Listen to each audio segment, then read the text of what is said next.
Shalom, mari kita memuji Tuhan.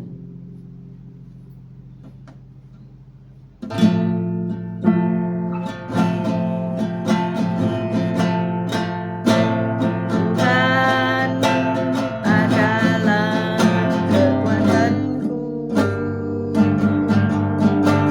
bersama Dia ku tak akan goyah. Bukan terbang tinggi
kasih.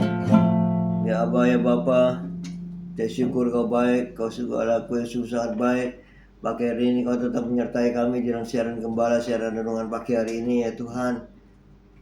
Sebentar lagi baca firman-Mu, renungkan firman-Mu, Kau buka hati pikiran kami agar kami dapat menerima firman-Mu. Berikan roh pengertian bagi kami agar kami mengerti akan firman-Mu. Berikan iman yang kuat bagi kami agar kami dapat melakukan firman-Mu dalam kehidupan kami ya Tuhan Yesus. Kami serahkan kehidupan kami sepanjang hari ini bersama semua rekan-rekan peserta daripada renungan pagi hari ini ke dalam tangan-Mu. Di dalam kuat kuasa-Mu, di dalam perlindungan-Mu, di dalam penyertaan-Mu, di dalam kasih-Mu, juga di dalam berkat-Mu Tuhan. Dan Kau tetap berikan kesehatan, kekuatan bagi tubuh kami agar kami dapat melayani Kau lebih lagi. Dalam nama Yesus kami sudah berdoa dan ucap syukur. Amin, amin, amin. Haleluya, puji Tuhan. Shalom Bu Foni, selamat pagi Pak Artono, selamat pagi Esther, Sepsi, Pak Anton, selamat pagi Bu Feve, David, Jonathan, good morning. Bu Lasma, selamat pagi. Bu Elias, Pak Elias, Bu Rita, Pak Bambang, Bu Vera, semuanya selamat pagi yang sudah bergabung. Haleluya. Baik yang sudah menulis maupun belum. Tuhan Yesus memberkati kita semua. Mari kita baca Roma 15 ayat 1 sampai 6. Roma 15 ayat 1 sampai 6. Roma 15 ayat 1 sampai 6. Perikop orang yang lemah dan orang yang kuat. Roma 15 ayat 1. Demikian bunyi firman Tuhan.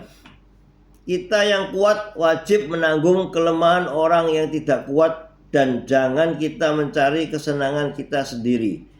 Setiap orang di antara kita harus mencari kesenangan sesama kita demi kebaikannya untuk membangunnya. Karena Kristus juga tidak mencari kesenangannya sendiri, tetapi seperti ada tertulis, kata-kata cercahan mereka yang mencerca engkau telah mengenai aku. Sebab segala sesuatu yang ditulis dahulu telah ditulis untuk menjadi pelajaran bagi kita, supaya kita teguh berpegang pada pengharapan oleh ketekunan dan penghiburan dari kitab suci.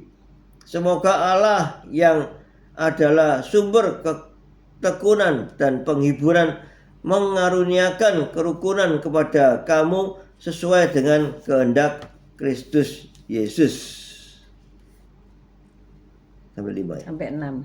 Sehingga dengan satu hati dan satu suara kamu memuliakan Allah dan Bapa Tuhan kita Yesus Kristus. Amin. Amin, amin, amin. Tujuan hidup kita itu apa? Ya. Tujuan hidup kita tentu kalau ditanya ada jawaban yang beraneka ragam ya. Tetapi mari kita pelajari dari tujuan hidup yang seperti diharapkan oleh Rasul Paulus. Seorang yang bernama James Inel Packer atau yang lebih dikenal sebagai J.I. Packer meninggal dunia pada tahun 2020, hanya 5 hari sebelum ulang tahunnya yang ke-94 ya. Luar biasa ya, 90 lebih. Dia menulis buku Knowing God, mengetahui Allah ya. Buku yang paling terkenal dari teolog itu dan terjual dari 1,5 juta jilid ya. Sejak penerbitannya. Banyak orang pengen tahu tentang Allah tentunya ya. Siapa Allah itu? Di mana dia berdomisili? Dan bagaimana pekerjaan Allah itu? Manusia ingin tahu tentang Allah, tentang segala sesuatu mengenai Allah. Selamat pagi Bu Wanda, Pak Budi Utomo. Selamat pagi Bu Inawati Taslim. Selamat bergabung di pagi hari ya. Packer memperjuangkan otoritas Alkitab dan pemuritan, serta mendorong orang percaya di mana saja untuk sungguh-sungguh hidup dalam Tuhan ya. Menjelang akhir hidupnya, saat ditanya apa pesan terakhir bagi gereja Tuhan, maka Packer menyebutkan satu kalimat saja, hanya 5 kata, yaitu muliakan Kristus dalam segala hal. Wow, luar biasa. Jadi tujuan hidupnya hanya untuk memuliakan nama Tuhan dalam segala hal. Ini nggak mudah ya, untuk memuliakan nama Tuhan dalam segala hal dalam hidup kita. Perkataan Packer ini mencerminkan kehidupan Rasul Paulus ya. Karena setelah mengalami pertobatan yang dramatis dalam perjalanan ke Damsyik atau Damaskus, maka Saulus bertemu dengan Yesus Kristus Tuhan. Wow, luar biasa ya. Banyak orang bertemu langsung dengan Yesus Kristus Tuhan walaupun belum meninggal ya. Kalau kita hari ini pengen ketemu Yesus ya, rasanya harus meninggal dulu baru bisa ketemu Yesus ya. Tetapi Rasul Paulus ini, dia justru mau membunuh pengikut-pengikut Kristus, tetapi justru ketemu dengan Tuhan Yesus Kristus. Dan ia bertobat dan menjadi Paulus dan menulis banyak kitab di dalam Alkitab kita. Kitab Roma itu merupakan salah satu perkataan yang paling syarat makna teologisnya di seluruh perjanjian baru ya. Dan kesimpulan Packer tadi sangat dekat dengan apa yang ditulis oleh Rasul Paulus. Memuliakan Allah Bapa Tuhan kita, Yesus Kristus. Ayo kita baca Roma 15 ayat 6. Kita baca bersama-sama sekali lagi tentang apa yang ditulis oleh Paulus dan didengung-dengungkan oleh Bapak Packer ini ya. Roma 15 ayat 6. Mari kita baca bersama ya. 2, 3. Sehingga dengan satu hati dan satu suara kamu memuliakan Allah dan Bapa Tuhan kita Yesus Kristus. Amin. Kehidupan Paulus ini menjadi teladan bagi kita ya. Kita dapat memuliakan atau menghormati Allah dengan banyak cara. Dan salah satunya adalah dengan menjalani kehidupan yang telah ditetapkan bagi kita, serta menyerahkan hasilnya ke dalam tangan Allah yang tidak berubah. Selamat pagi Bu Rima, Pak Anton, Stefanus, juga Dedek. Entah kita menulis buku atau melakukan pelayanan misi atau mengajar di SD, mengajar PAUD, atau merawat orang tua yang telah lanjut usia, tujuannya tetap sama, yaitu memuliakan Kristus dalam segala hal.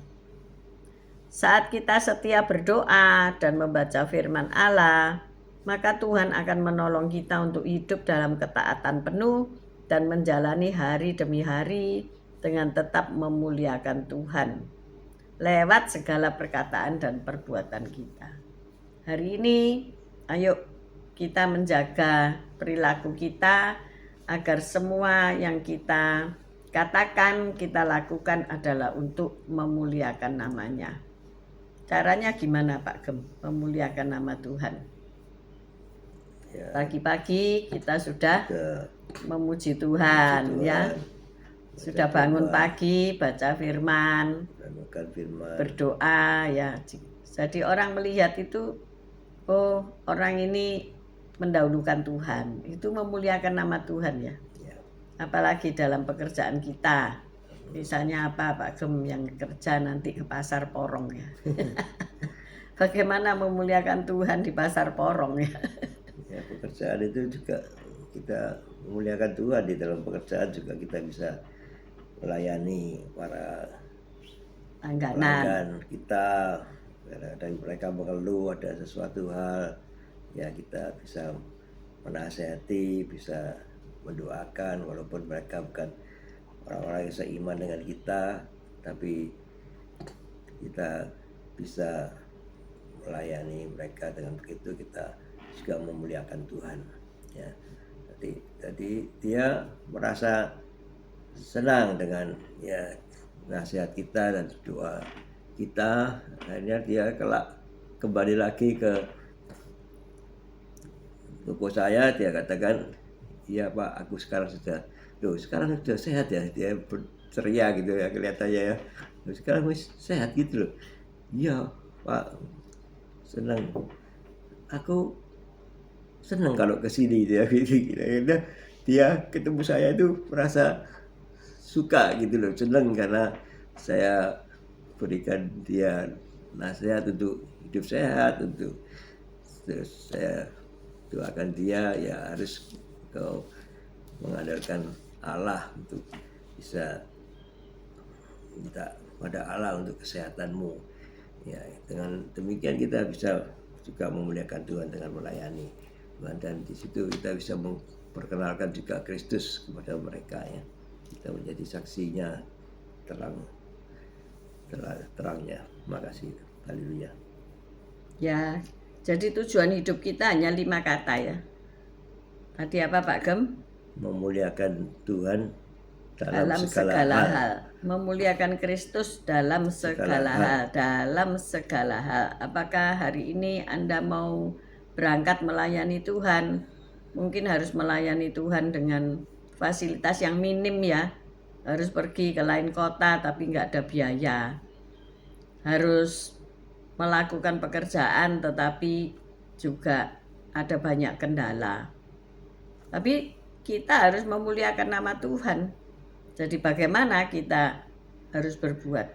Apakah kita mengandalkan manusia, minta pertolongannya, atau kita berdoa, minta pertolongan daripada Tuhan? Tujuan hidup kita dalam segala hal itu memuliakan Tuhan. Dalam segala hal, berarti dalam kelebihan, dalam kekurangan, kita harus memuliakan Tuhan Yesus. Kalau kita meminjam, maka kita harus mengembalikan. Kalau kita melakukan pekerjaan, harus dengan segenap hati. Kalau kita tidak kenal orang lain, kita tidak boleh membicarakannya ya. Kalau kita kenal orang lain, kita harus saling mendukung dan saling mendoakan.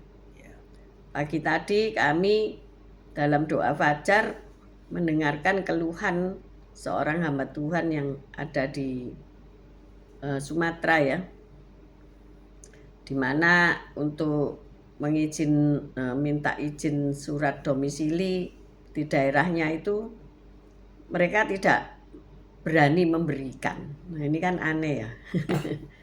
Padahal ia itu bertetangga dengan petinggi-petinggi pedesaan ya.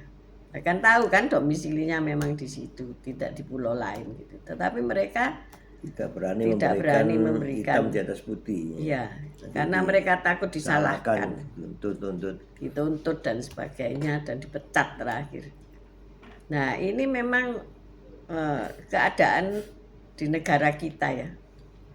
Ada peraturan tetapi tidak berani melakukan ya. Tidak berani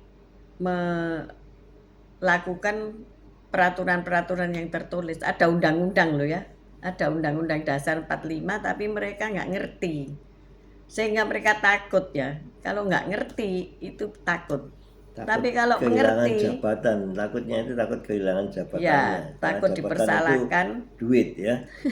Ujung-ujungnya duit. Jabatan itu kehidupannya dia. Iya.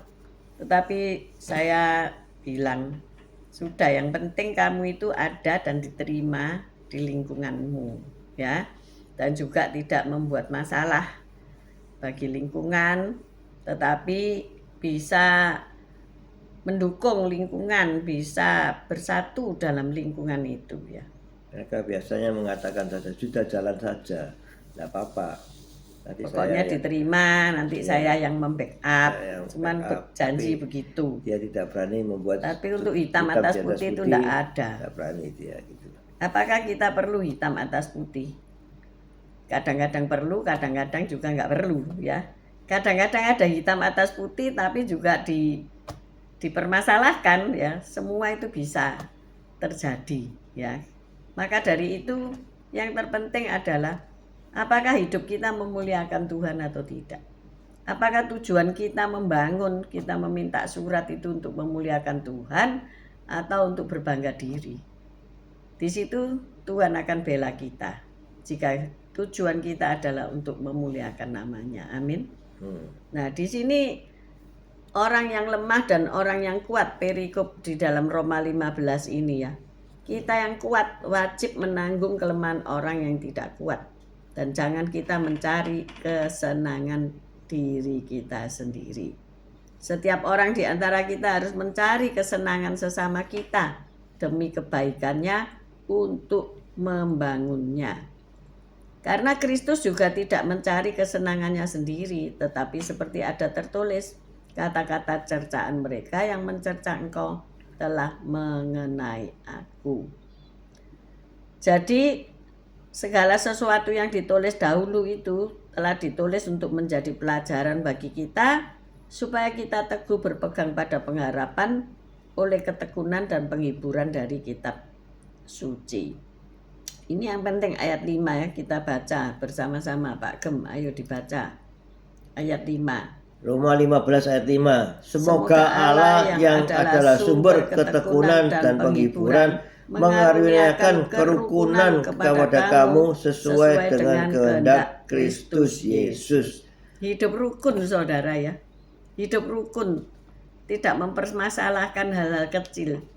Kalau ada hal-hal kecil, masalah kecil ditiadakan. Kalau ada masalah besar, dikecilkan. Kalau kita mau hidup rukun itu tidak ada masalah. Orang nggak akan mempermasalahkan. Ada surat maupun tidak ada surat tidak dipermasalahkan. Asal satu, hidup rukun. Amin. Amin. Kalau suami istri hidup rukun ya tidak masalah ya. Mau pakai surat, tidak pakai surat ya. Ada masalahnya apa nanti kalau masuk sekolah ya ditanyai surat-surat. Tapi sejatinya gitu, walaupun punya surat satu tumpuk, tapi kalau tidak rukun itu tidak ada gunanya saudara ya. Bener nggak ya? Akhirnya suratmu satu almari itu tidak berguna. Karena tidak rukun saudara-saudara, pecohan terus ya. Ini loh nasihat bagaimana Yesus Kristus menasehatkan kita. Punya ijazah satu tumpuk tapi tidak melakukan apa-apa ya percuma. Jadi ayo, pikiran paradigma berpikir kita ini apa yang kita prioritaskan ya. Hari ini kita mau memuliakan nama Tuhan. Amen. Salah satu cara untuk memuliakan nama Tuhan tidak sulit saudara, rukun. Itu rukun. RUKUN, rukun. Kalau saudara suami istri rukun, hidup bersama, dilihat orang itu adem ya. Sama anak-anak rukun, pagi-pagi ini gerandulan nganter sekolah semua, itu hidup rukun ya. Bapak ibu berangkat kerja semua, anak-anak sekolah semua, nanti pulang geruduk-geruduk bareng. Nggak ada piring terbang di rumahmu, itu sudah memuliakan nama Tuhan. Amin. Hidup rukun ini, hidup rukun itu tidak mudah loh ya, tidak mudah. Kita doakan setiap hari ya, supaya kita bisa hidup rukun ya. Saya dengarkan itu karena kita ini di lingkungan kita banyak ini ya, namanya masjid ya. Mereka itu doakan ada kata-kata podo rukun. Ayo perhatikan, podo rukun itu ada. Karena ada toko emas di sebelah saya itu namanya toko emas podo rukun. Ini tokonya dia disebut terus ini. Jadi ya, kita harus doakan semua, jika kita semua ini bisa hidup rukun bersama. Ya. Ini loh, kehendak Kristus loh, hidup rukun bersama ini luar biasa ya. Memang kadang-kadang kita ini harus tinggi toleransi ya. Kadang-kadang mungkin pendengaran kita berisik ya, berulang kali berisik. Tapi kita harus terima apa adanya ya. Kita ngomong sampai ndak denger ya, karena terlalu berisik. Ya ndak ngomong sudah. Itu aja loh kok repot. Ya sudah diem dulu. Nanti kalau keberisikan itu berlalu, baru kita ngomong dengan baik. Kan ndak masalah, cuma 5-10 menit aja tenggang waktu. Daripada terus berantem ya saudara. Kalau terus berantem saling tuntut-menuntut, ndak rukun, rugi semua ya saudara ya. Uang seharusnya bisa kita pakai makan-makan, akhirnya hilang saudara ya. Ya saya katakan, ya saya mendengarkan kok doa-doamu. Nah, kamu juga mendengarkan doa-doa kita. Kalau kita doa-doa lagi menyanyi ya. Kita mereka mengatakan, oh itu berdoa. Maksudnya bukan menyanyi seperti orang dunia, tapi mereka berkata, loh itu sedang berdoa. Ya, luar biasa kan?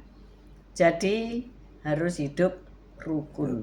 Makanya ada RW dan RT itu kan rukun Tetangga. warga dan rukun tetangga. Iya kan? Kalau hidup rukun berkat Tuhan itu mengalir ya. Amin. Sungguh alangkah baiknya, sungguh alangkah indahnya bila saudara semua hidup rukun bersama. Seperti minyak di kepala Harun yang kejanggut dan jubahnya turun, seperti embun di gunung Hermon mengalir ke bukit Sion. Sebab kesanalah Allah memerintah agar berkat-berkatnya tercurah. Ya, diteruskan sendiri ya. Supaya kita hidup dalam damai sejahtera, rukun bersama, di sana berkatnya melimpah ruah. Pengen berkat hari ini? Tentu semua kepengen berkat. Damai hari ini. Damai. damai. Jadi perdamaian itu adalah untuk memuliakan nama Tuhan. Perang aja ada gencatan senjata loh. Ya kan, kita ya enggak perang terus ya capek. Gencatan senjata lalu perang lagi. Waduh, senjata ya damai itu. Maka dari itu sedapat-dapatnya kalau perdamaian itu tergantung padamu, maka engkaulah yang harus mengusahakannya. Amin. Ya, amin. Mari kita berdoa. Sebelumnya kita berdoa terlebih dulu ya. Haleluya. Tuhan. Terima kasih Tuhan Yesus atas firman-Mu yang menganjurkan kita semua untuk hidup rukun bersama. Karena ini kehendak-Mu ya Tuhan Yesus, kehendak Kristus untuk kita bisa memuliakan Tuhan di dalam segala hal. Dengan hidup rukun bersama ini memuliakan Tuhan. Kita hidup rukun bersama sehingga ada damai di antara kita. Tidak ada peperangan, tidak ada cekcok, tidak ada iri hati, dengki. Ya, semuanya itu sudah Engkau hapus dari kehidupan kita. Dan kita mulai hari ini mau hidup rukun bersama sesuai dengan kehendak-Mu ya Tuhan Yesus. Amin. Bapa, kami berdoa pada pagi hari ini, biarlah kerukunan rumah tangga kami tetap berlangsung. Suami, istri, anak saling mendukung, saling mentaati apa yang menjadi peraturan rumah tangga mereka masing-masing. Demikian juga RT RW kami, keluarga masing-masing menjadi rukun, tidak saling curiga mencurigai, tidak saling tidak mempercayai. Biarkan mereka hidup rukun bersama sebagai warga, walaupun berbeda-beda bahasa, berbeda-beda agama, tetapi mereka bisa rukun bersama-sama untuk membangun negara dan bangsa Indonesia ini makin kokoh di hadapan Tuhan. Tuhan, kami juga berdoa untuk mereka yang sakit sedang dalam pemulihan, Ibu Ineke, supaya bisa keluar dari rumah sakit dan pulang kembali ke rumah, dan nanti minggu depan kembali bekerja dengan kekuatan yang baru. Berkati Pak Yusak supaya tetap sabar merawat istri yang sakit. Terima kasih ya Bapak. Kami juga berdoa untuk mereka yang merawat orang tua mereka yang sakit, yang mereka terbaring di ranjang, lemah, tak berdaya. Tuhan tolong sehingga mereka tidak kecapean merawat orang sakit, mereka tetap sukacita di dalam Tuhan dan dapat memberi semangat yang baru bagi si sakit. Bagi lansia-lansia yang sudah terlalu sepuh, 90 tahun lebih, yang mereka merasa juga badannya sakit semua, walaupun mereka tetap bisa beraktivitas, Tuhan tolong mereka sehingga mereka tetap bersukacita menunggu Engkau datang menjemput mereka.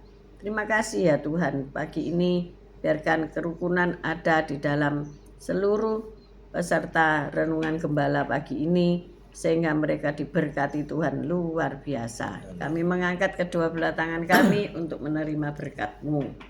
Tuhan memberkati engkau, Tuhan melindungi engkau. Tuhan menyinari kau dengan wajahnya dan memberikan kau kasih karunia. Tuhan menghadapkan wajahnya kepadamu dan memberikan kau damai sejahtera. Terimalah berkat dari Allah, Bapa, Putra, dan Roh Kudus, berkat kasih, sukacita, damai sejahtera. Mulai pagi hari ini sampai Maranatha Tuhan Yesus datang untuk kedua kalinya, bahkan sampai selama-lamanya. Mari yang sudah menerima berkat Tuhan katakan bersama, amin, amin, amin. Tuhan Yesus Haleluya. memberkati semuanya. Tetap sehat, tetap kuat, tetap rukun, tetap semangat. See you tomorrow, guys. God bless you all. God bless Thank you. you.